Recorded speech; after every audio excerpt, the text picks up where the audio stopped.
Okay, what we have at the moment that is ready is a clip from the president's former spokesman, Garba Shehu. Let's take a listen to that. We're in a position to bring Buhari up close. People still misunderstand this gentleman. And so what is he like? What are his principles? What are the values that govern his own thinking? How did he govern the country? What did he eat? What kind of clothes? So these are the kind of things that we thought people would know. And in addition to that, then report authoritatively on policies and programs of his administration for 8 years. Then the last end of the question, you were saying, then he left with his integrity intact. Why is that so important? It is scheme of things. It was because Buhari was their number one asset that Buhari brought to his office was his personal integrity. This country had been governed by, I don't want to call them names, but it's clear that in 2014 to 2015, when we campaigned and won the election, Nigerians wanted a leader they could trust. Somebody who did not pocket the Central Bank of Nigeria, who did not amass wealth and allocate oil wells to family and friends. Buhari went in there, and in the book you read testimonies from some of his former ministers.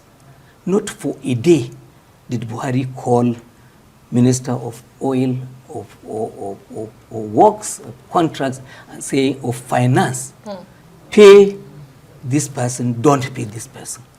Give this contract to this or that person. It didn't happen. And there he is. Okay. Quite interesting. Unfortunately, I haven't read the book, but there was a press statement released today, and I understand your book is a 260-page book, 10 chapters. That's correct. And from what I gather from the press statement, you did say that you want President Buhari, you wrote that President Buhari wanted his work to speak for him. That's correct. But here's the thing.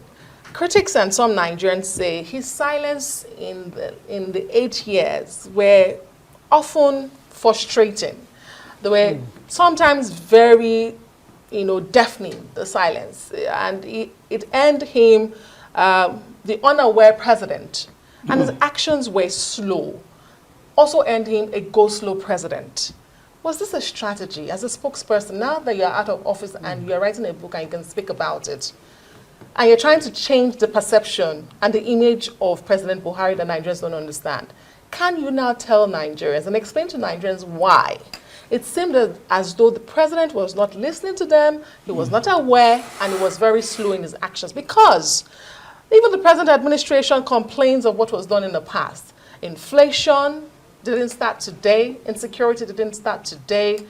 The high cost of borrowing, the ways and means under the Buhari administration, the list is endless.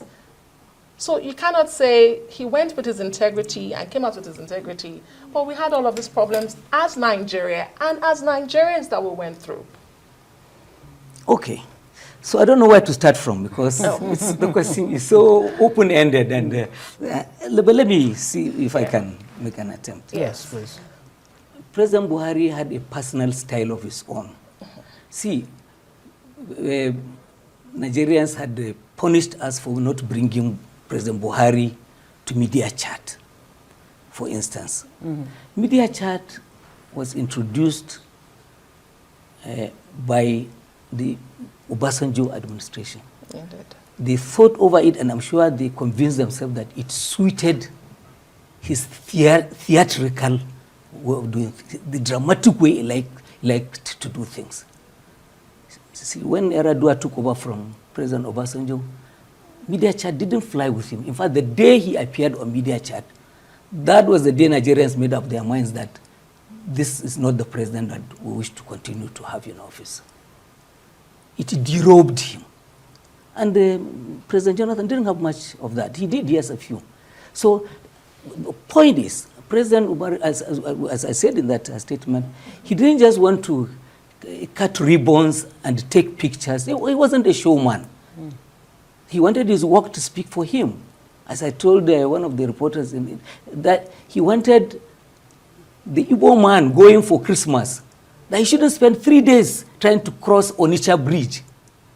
And that's the kind of language he wanted to speak to Nigerians. My work should speak for me.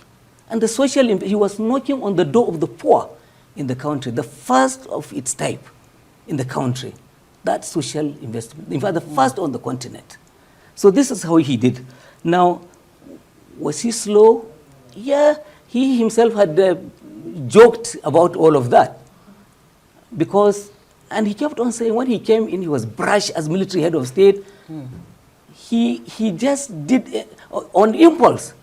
And he ordered people to be locked up. But this time, as a converted Democrat, he needed to follow the due processes that the law says he should follow. And what is wrong with that? Nigerians are very impatient. We want to rush through things.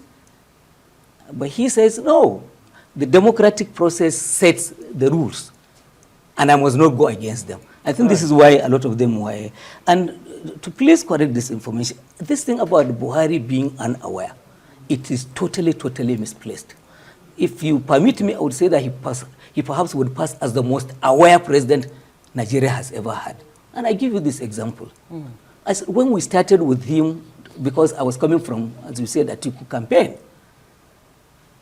we would pack newspapers in the morning. We'd go to Buhari's house for breakfast, and then tell him that this is what the radio stations have said, this is what we picked on the talk shows, and this is what the newspapers are saying. Believe me, by the time you got to him, he would have read ahead of you. And I used to say this, and people thought I wasn't serious. I was saying that if Nigerians knew the fastest way they could get to the president at that time with a problem, it was not to go through the civil service who write memo and file and go to the press, talk to the television, talk show. Yeah, but he himself, President Buhari, was not ready or willing or able to address the press. Let me stay on the issue of the media chat. You talk about the fact that when Yaradua actually had a media chat, he was derobed. Was that a concern in the Buhari camp? Could that have been the reason why you shielded him from speaking to Nigerians through this regular media chats? That's one. And you talk about this social investment program.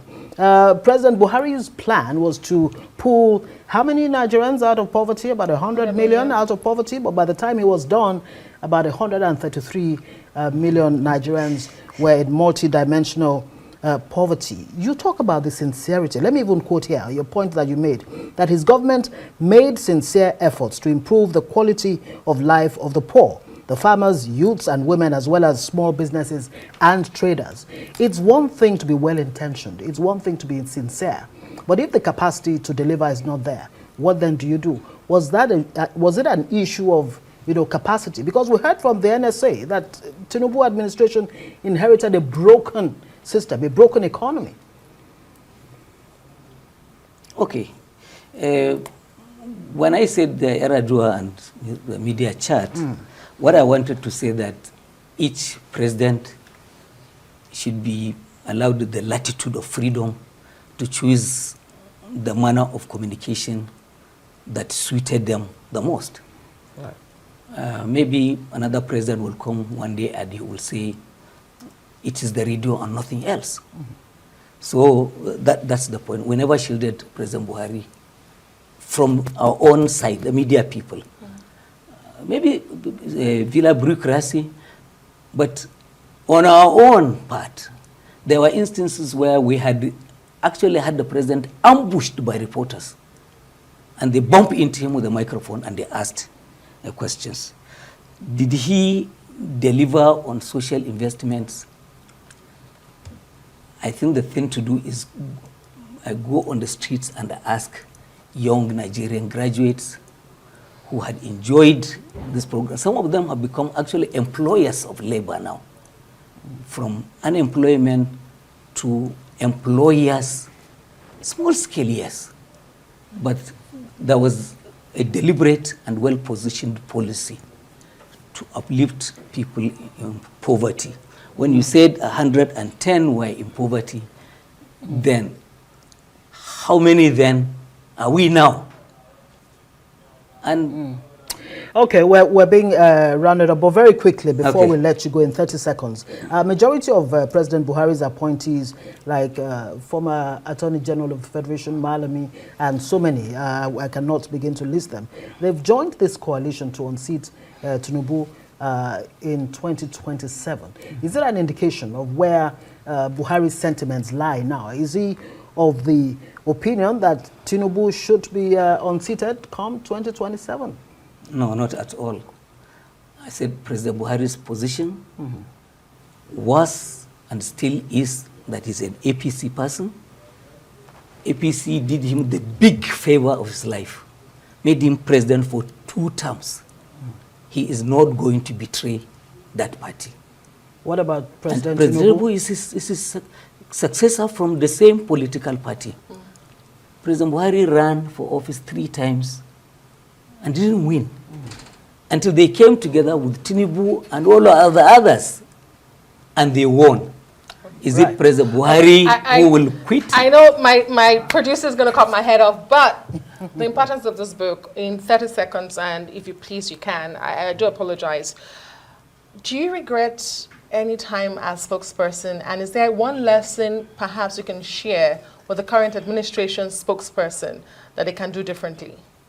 Because your book focuses on history, documentation, media relationship.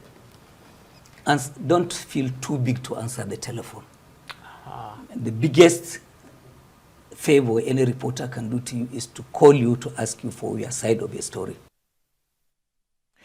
And that's Garba Shehu, who was one of President Buhari's spokesmen, talking about the book that he just published recently, celebrating the life and the work of President Buhari. Now, this is an Arise News special coverage. Within the last couple of hours or so, it's been announced that Nigeria's former president, Muhammadu Buhari, one of the longest ruling leaders this country has ever known, has died at the age of 82.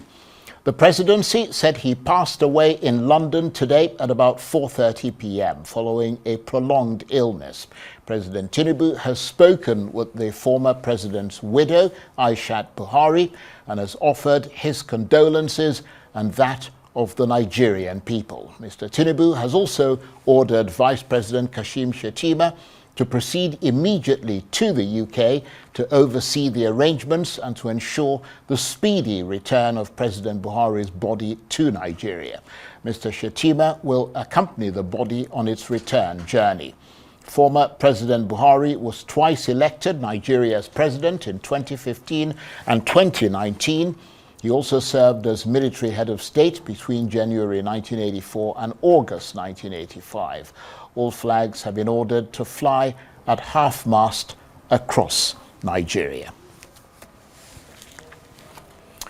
And with me now in the studio, Dr. Sam Amadi, Director of the Abuja School of Social and Political Thought, and of course the lawyer and Arise News analyst Frank Tietie, both of them with me. Good to see you guys again. It's been a while, but unfortunately we have to meet in these circumstances. But that's one of those things. But let me start with you, Dr. Amadi, because you worked with President Tinubu as the chairman, President Buhari as the chairman of the Nigerian Electricity Regulatory Commission. What do you remember of that time that you spent working with him? Well, first, I think it was, my tenure kind of spilled over to his tenure for about 7 to 8 months. And what I remember clearly, first thing is that when he came in, the notion of body language. So everybody, there was some kind of mind reset that a guy who was going to be hard, perhaps on compliance, tough on crime, corruption, wasn't. I remember everybody saying there's a new sheriff in town. So I did that interview, and I made a point that when an election entitles you to change policy. So I expected some perhaps radical change, in terms of being his pedigree, or at least what we assumed as a more of left of the center, or some would say extreme left kind of ideologue. So I thought perhaps that would change. Again, we initially, people were kind of laid back, but My own surprise that maybe midstream it looked like they say things change, they remain the same. So I didn't quite see that really change. Again, we had a meeting with him, and in that meeting, he didn't quite speak, he didn't quite ask questions, or made presentations with the minister, with the PAMSEC then Egali, and he listened to us and told us, thank you, and goodbye. So, not typical in terms of what a president who is taking briefing from people who look like. And much later, I heard from one of the ladies who was managing one of the parastatal that when she was being persecuted, I went to see her, to see him. He was so kind of concerned about corruption, but looked like somebody surrounded by very corrupt people, because the lady herself was strong on corruption, she was being persecuted, but it looked like he kind of wailed if he had people like this. So my sense is that he's probably somebody who knew the danger of corruption, but somehow couldn't bring himself to deal with it. So he will still remain a controversial figure, a mythical one, if you like, but it looked like if he didn't become president in 2015, he probably would have died a legend. But now, it's contested. So to some extent, his legacy has been tarnished by his time. Unraveled, and in my sense, kind of, demythologized. In Right. sense, yeah.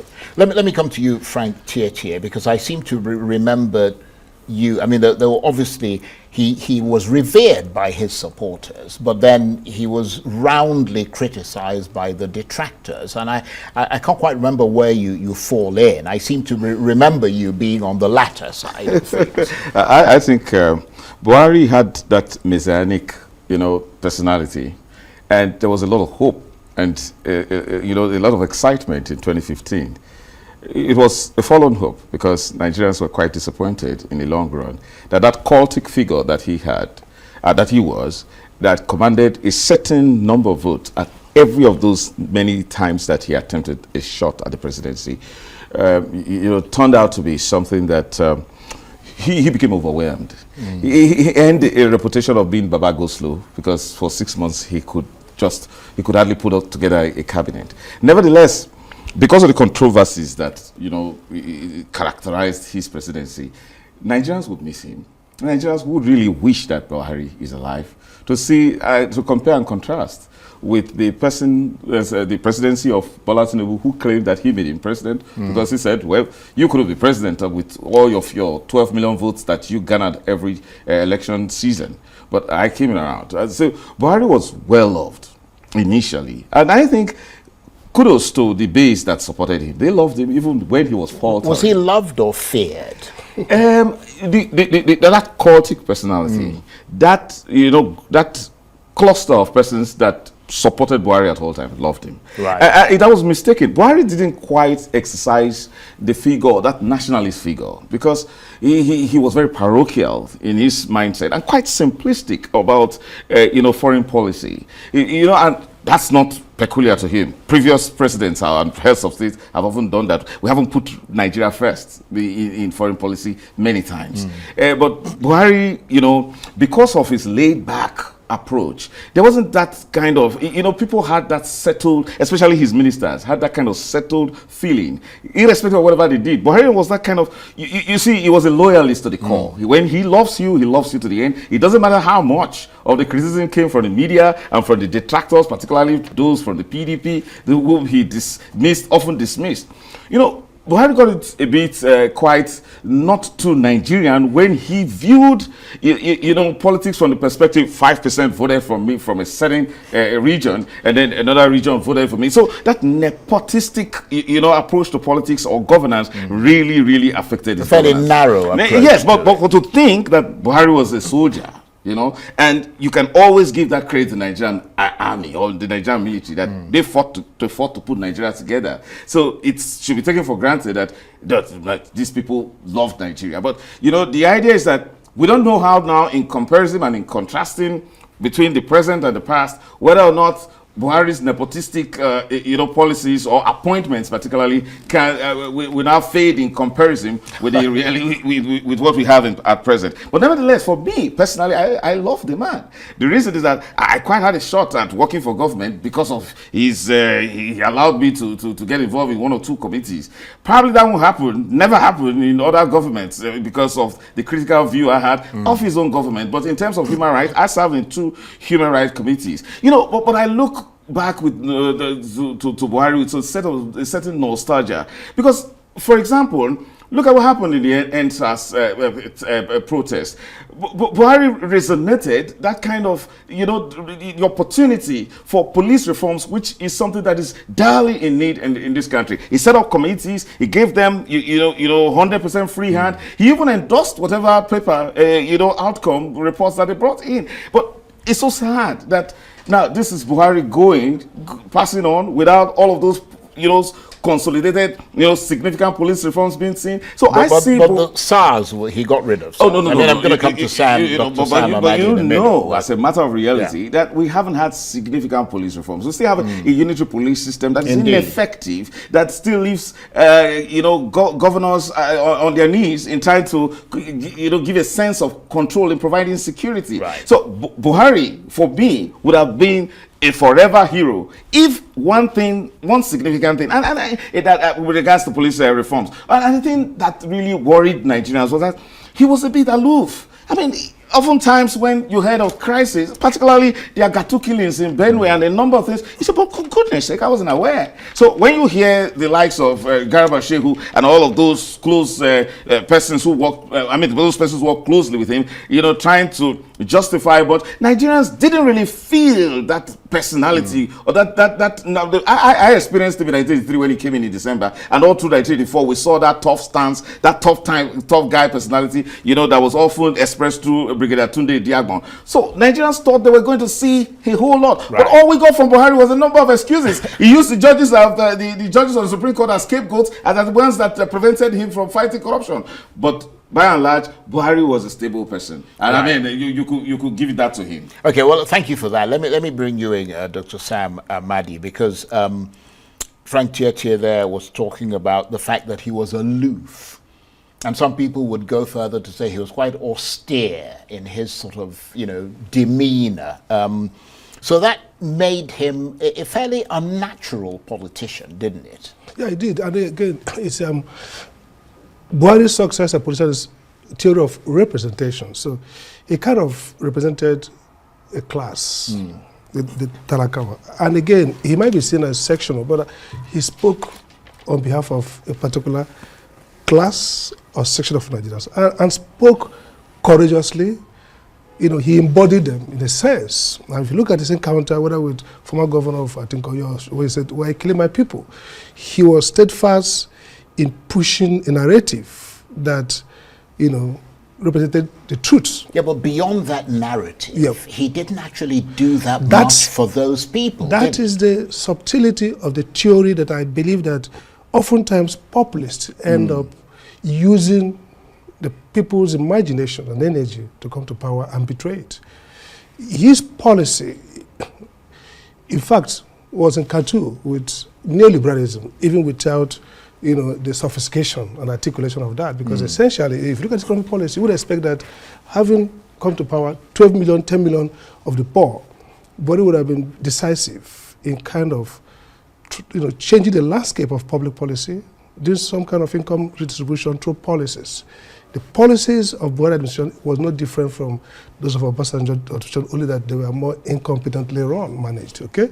So clearly, that sense in which he betrayed both his mission, his representation, end of the day, the people were worse off.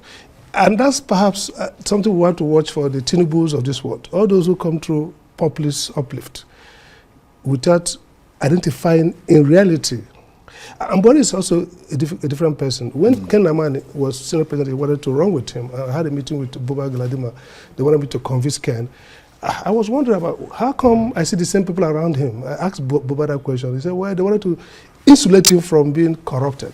So it looks like that narrowness in terms of relationship, network, perception, and lens, seeing the world, deeply affected capability to govern. And so, like Tietie said, there's nothing Buhari finished well. Not because electoral reform, he started it, but he couldn't deliver a good election. That kind of inability to conceptualize and drive is a product, or was a product of a very endemic limitation. So there's always an anticlimax with whatever it is he did. Absolutely, because his worldview, his orientation, his perception and network and understanding were brutally limited. And that's why he could be a good person. He could be a nice Puritanist, saintly character, but essentially he was not fitted enough to govern a complex country in a complex world. Right. And so those who push for Buhari, that's why I said he could have remained a legend for his courage, for his saintliness, for no evident corruption in terms of the stories we hear. But his second coming, military rule, we can say he was the Sabaratra and the of power of military didn't quite allow for the substitution of policy. But here he kind of demystified himself. And today, if you look at social media, people mourn because Nigeria head of state died, and we're all mourning. But essentially, people are not saying, "Oh, how we miss the days of Buhari." And that's a lesson, really. Good man doesn't necessarily mean you have to be a leader. Nigeria should be able to think around the qualities of leadership. That a man could be very good, saintly, a human rights activist. He could perhaps do well as a fighter for justice, But when you put people in leadership position, the complexity, the cognitive capability you need, the bandwidth to understand issues and follow through. That's what people say he's unaware. Maybe the archetypal depiction of that would be the picture where he had his toothpick and just seated. And people say, not his fault. It basically couldn't perhaps grapple with the complexities and the sophistication of what's going on. But I think his heart was the right place, his mind was the right place for Nigeria, but unfortunately, he couldn't put them all together. Right. Frank, I wonder whether you agree with that assessment, that he didn't have the tools, either intellectually or otherwise, to finish the job. I think to a large extent I agree. First, it seemed as if Buhari was set after the ouster in 1985. Babangida's ouster in 1985, when the coup that took him out of power. It seemed as if he had just one desire, one life desire, and that was to come back and become the head of state of Nigeria. And that was the end point of everything. Yes, and it didn't matter. And that's why he tried so hard, and after 3 times, he had to weep on national television. He cried helplessly like a baby because the Nigerian system was too difficult for him to break. And with the military mentality, thinking that he could do all of that with the figure that he had become, he lost hope. I guess he was going to remain very thankful to President Bola Ahmed Tinubu for that, that kind of, I would say, the maestro's, hand that he brought into it. However, what happened is that Buhari became president, and the accusation remained in the build-up to the election that, look, we're talking about a man who always minds his own business, and it is after he left as military head of state, he didn't quite contribute so much to national development, even to developing himself in terms of having some political sagacity in engagement. So he was very parochial in his involvement in his interactions. That was a problem. And it also, and that's why I missed him. The reason is that he also left as president, and also, as he was building up to leave, he was given a very stern warning: let nobody come to Dara and disturb me. I wasn't going to mind my business. So that's not basically too good. I've had it with you, yes, and I've moved on. Now compare with General Gowon. Right. General Gowon went back to school, got a degree in political science, and then of course he didn't have much tools to engage the Nigerian people, and then he turned to prayer. But at least you could see a man who was, still yearning to correct some of the wrongs that he perhaps may have orchestrated when he was head of state. But President Buhari, in this case, just was minding his business. So again, it's so painful to think that Buhari really loved the poor. I can tell you that. How many presidents in the past decided that look, if you got some loot from the Abacha, if you got some recoveries from the Abacha loot, you go share them to the poor. Now, you get the Ministry of Humanitarian Affairs, major credit to him for creating that kind of, fantastic ministry, which became a cesspit of corruption. And then where, you could have done some measure of direct cash transfer to people, but you see, large, cash of, wads of notes being stashed somewhere for the purpose of sharing 5,000 naira each to the poor. Look, this all defeated Buhari's good intention for his main base. Very painful. However, clearly, the man didn't really have the tools. And I think we need to compare. We've got a lot to learn from him. First, he has shown that it's possible for you to have a cult-like followership in this country. Peter Obi must study that because he's near. That's the second similarity. yes, and he's near. So he must study that and know how to manage it. Because how did Buhari sustain all of that? It didn't matter. The idea was say Baba. Even though at a point in time, those who shouted say Baba became muffled in their tones because they didn't quite understand. Do not also forget that, however expedient it was for the subsidy to be removed, Buhari, because of the law for the poor and his inability to stomach the pains that will ensue the removal of subsidy, he couldn't have the courage to remove it. Right. And then he pushed it on to President Tinubu, even though we thought that President Tinubu could have done much to also borrow from President Buhari and then assuage the pains of the Nigerian well, at least staggering. Yes, I mean, but see, so Nigerians will now look back. I mean, must we always go from bad to worse and worse to worse to worst? Because now you look back and you see a very compassionate president who's gone, who's noble intentions for Nigerian poor. Those such intentions were bastardized by very, very nefarious and corrupt public officials that he didn't do much about. He refused to sack them,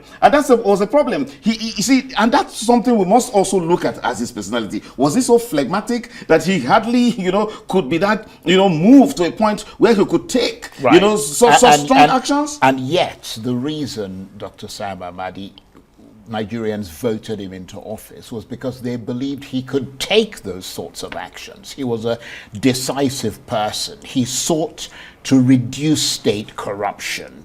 That was one of his cardinal objectives. But the other cardinal objective was also to deal decisively with insecurity.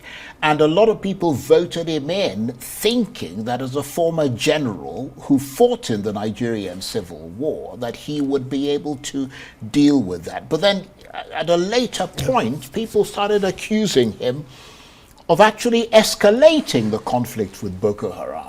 Absolutely. I think the key thing you can say, if you want a one-liner for Buhari, I would say Buhari didn't care much about Nigeria, but Nigerians cared so much about what they thought Buhari represented.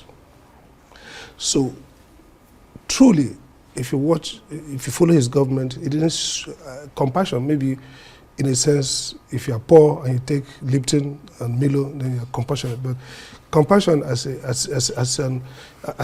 a motivation to engage and solve problems that, both at the personal level, at the collective level, was totally missing. I think the problem is this. Narratives are dangerous, not just in Nigeria. We've seen all over the world where people write narratives. So we frame a narrative. The narrative against Jonathan was that he was weak because he was procedural. He was a typical civil servant. He could go through a process. He could rely on his generals to give advice. And sometimes these guys were missing in action.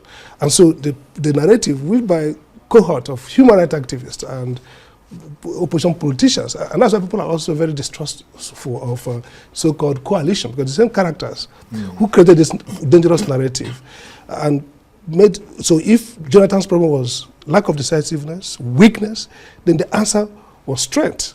And who embodied strength than a general who was part of coup, who looked very stern, well-built, can see his physique, walk energetically. And so that was a packaging, and then the response was Buhari.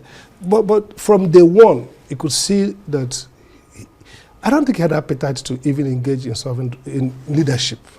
Like Tietie said, he wanted to rival Obasanjo. He's a man who accomplished his political, ambition. He was removed. He came back, and people were close to him say he had a very compelling and combustive or compulsive fear of being taken out again. And that perhaps explains why the generals, the people he trusted, were left, even when they are dead beat, weak and incapable. So that's psychology that I want to be president. I became president and didn't want to do with it. Again, look at the assemblage of people. 6 months was a problem. If after 6 months you had a stallion team, they could say, oh, wow, this guy went. But he just opened his eyes, and the next guys around him, he summoned them to the table. The data he could have done a minute after exit, coming to power. So I think that insecurity, for example, you're right. I think he didn't, apart from his language of, condemning Jonathan government for persecuting Boko Haram. You see, in Nigeria, we're not careful about languages and what people say, and we don't do analysis. We feel driven by either ethnic, religious, or some sentiment. The leader, before he came to power, was a strong defender of Boko Haram in some sense, at a point nominated as an interrogator for them, interlocutor for them. Yeah. And he came into power, we didn't see any real change of game in terms of getting the right guys. In fact, story's narrative was that there was in a way obstruction by those at the high level of leadership, and we didn't see anybody sacked. So people argue that Buhari complicated. Maybe it took us 15 years backward. Look at national unity. It was fragile, but the guy just smashed everything. And again, because of this insularity, if you like, or this elitist, arrogant, it's confused. It's both humble, but at the same time, arrogant sense that I didn't owe you anything. He never bothered to engage, call people to the table and say, okay, if there was crisis in the Southeast, people in the Southeast felt we are not part of this, then he make a call. Obasanjo would perhaps call some people, maybe deceptively, get them to the table, convince them to look, this is a jolly good ride. But this guy didn't care about anybody. So this is really... That's why people didn't see him as a natural politician. He was... I mean, he considered himself to be somebody who was a converted Democrat. True, but apart from, you could be a military non-Democrat, but you have feeling for people, you move around. Like them. IBB, for example. So it's not about being Democrat, it's about the sense that he didn't even bother about, looking for people. There are generals who worked with him. There are people who are former soldiers who could, let's assume it's a military complex, so he could actually engage them.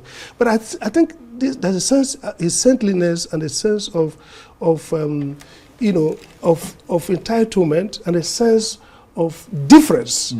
And that's about leadership. Leadership centrally must be about people recognizing themselves as part equal to everybody, and therefore willing to engage everybody. Look at the Southeast crisis, the IPOB issue. It was mismanaged under him. So I think that we can say clearly that this was a cultic figure. There was a guy who came with the best chances to get everything done because he had public trust. 10 million votes plus 2 million. Not every day you see a politician get those votes. And he got them consistently, which means at least he had a sense, even those who didn't vote for him, had a sense that this was a patriot, was a guy who had the strength, character to solve problems, even if it is indiscipline. Look at the story from Central Bank. Look at the story from centers of power and finance after him. Those stories are stories of somebody who never engaged. Even if you're a corrupt leader, we've seen corrupt leaders in this country, they have capacity to restrain some corruption. Abacha was corrupt, but he didn't allow corruption to become pervasive. He beyond his immediate circle. But this guy wasn't even corrupt personally, but he probably, I think he was not engaged, he didn't care much, but we cared so much about him. But right now, the veil. Right. I wonder to what extent you agree with that assessment, Frank. I'm wondering if there is anything concrete that you can point to and say conclusively and decisively that he really achieved during his 8-year term as president of Nigeria. That's quite difficult, but one thing is this. Buhari surprised Nigerians when he looked at President Goodluck Jonathan and said, I'm surprised that you gave up power just like that. So his mindset about power is that you hold on tight to it. But and again, he changed a political culture of not demonizing your predecessor in the person of President Goodluck Jonathan, and that's very un-Nigerian for me. That's the reason why many die-hard presidents, even if they must be compelled to fail in a third term bid must now ensure that they put a successor that is anointed of them, because they don't want to, entertain that kind of, unusual probe that many Nigerians are expecting, that Buhari was going to probe Goodluck Jonathan. So that was a significant achievement on his part for creating that seamless transition that they almost, I didn't want to say deify, but, made Jonathan an untouchable, even though Magu went after patients, former First Lady. Magu was the former head of the EFCC. He went recklessly after former First Lady Patience Goodluck Jonathan's asset. Nevertheless, Buhari issued a warning. No, he said, look, you got nothing to fear. He was addressing former President Goodluck Jonathan. You've got nothing to fear. You were protected. So meaning he was so, eternally grateful to Goodluck Jonathan for not putting up a fight, against his emergence as president. You see, there were more low moments in President Buhari's, days. Nevertheless, I could say that look at the not too young to run bill, which he eventually signed into law. Many people didn't give it a thought that, Buhari, even though some of these things, could they just be, opportunistic? Could it just be, publicity stunts, to depict him as somewhat, caring so for the young? After all, former head of state General Sani Abacha did establish the National Human Rights Commission, even though he has a reputation of being a serious human rights violator. But you can take it away from President Muhammadu Buhari that he opened the door and gave the same, and he challenged young Nigerians that no matter how gerontocratic politics have become over the years, young people are now being recognized, particularly by President signing into law. He brought all young people there. And then you could also see that he recognized the contribution of certain Nigerians that we thought were supposed to be anathema, in political circles, MKO Abiola and Chief Gani Fawemi and the rest of them. But you see, you haven't asked me about the low moment, but I can't waste an opportunity to say this. That time when the highly revered President Muhammadu Buhari suspended a sitting Chief Justice of Nigeria was a very bad sign. It was a low moment. At the international circle. And then Nigerians were wondering, so is this Buhari? At those times, comparing Buhari and this government is a different thing. But I do, sincerely wish and prayed that Buhari lived longer, so that perhaps he could even say, look, I did better in this area than what these guys are doing. And then we're still hoping that Shehu will come back and say, look, see, look at the legacies of my boss, and which were quite, I would say eloquent. But it's hard to actually pinpoint. Nigeria under President Buhari was more of a missed opportunity. We had several opportunities we could have capitalized on. And again, many people exploited the good nature of Buhari. Many people exploited that messianic, mission of Buhari, and they exploited it for corruption, whether in the justice sector, whether in the economy. Painfully. And it happens that we now have an opportunity to look back and say, look, if we have successive presidents, they must not must not mismanage power the way the saintly Buhari did. For me, Buhari will go down in history as a very good man, like Professor Amadi has said. However, we must guard against people who just want to be president and not knowing what to do about it. Right. And he's not alone. I'll come back to that in a minute, because we're going to be rounding off in the next 5 minutes or so. But Frank Tietie talked about, Dr. Sam Amadi, the controversy that's trailed President Buhari's time in office. And it's interesting that just while he was dying in hospital, literally a few days ago, controversy started trailing him again over whether he was helped to presidential victory by Bola Tinubu at the time, who's now president. But he did spend lots of time, as both of you have pointed out, years, in fact, on the fringes of Nigerian politics until 2015, when that APC coalition came together and helped him win the election. Well, what is your assessment of that controversy that still seems to be brewing at the moment? Well, controversies are not bad. It shows it's an eventful life he lived, so it creates moments for disagreement. But going back to the issue around what he did and what he didn't do, what Buhari Tinubu did, I think it's clear that the idea of the coalition helped to create a psychology of inevitability around that election. So they created this idea of a massive, mega opposition. But in reality, though, if you look at the election he had with Yar'Adua, which went to the Supreme Court, and Buhari almost won. It was reported it was going to be 5-4. Somebody shifted last minute, okay? And they delivered Yar'Adua. Yar'Adua, a great guy, honest, sincere, truthful guy, realized we needed to do some change. So I could argue that before 2015 election, the votes are probably not probative enough. The votes we get, we started having this verified biometric. And so, yes, Tinubu helped, but it might be that, in my view, ironically, the guy who helped Buhari to power was Jonathan. Jonathan, who allowed Jega, who surrounded by people who were never going to play with Jonathan, unlike what we saw with this INEC now.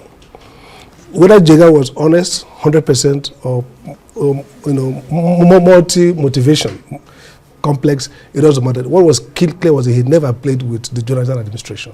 That was the first thing that brought Buhari in. The second that brought him in was Jonathan himself, who some people say didn't have the energy or the desire to really continue in that African model sense. So I think that, yes, Tinubu putting the alliance together helped a lot. But maybe with clean election, 12 million, 10 million may have gotten Buhari the presidency in 2007.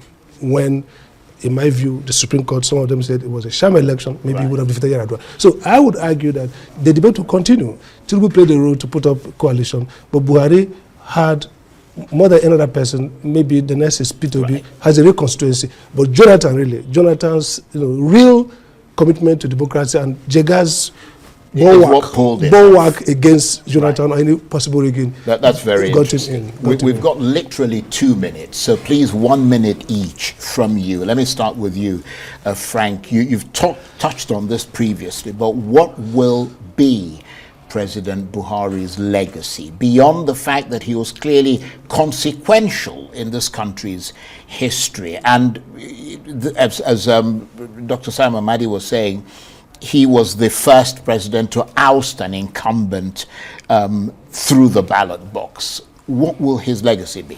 I think President Buhari was close to becoming Nigeria's Abraham Lincoln, who showed some measure of political perseverance.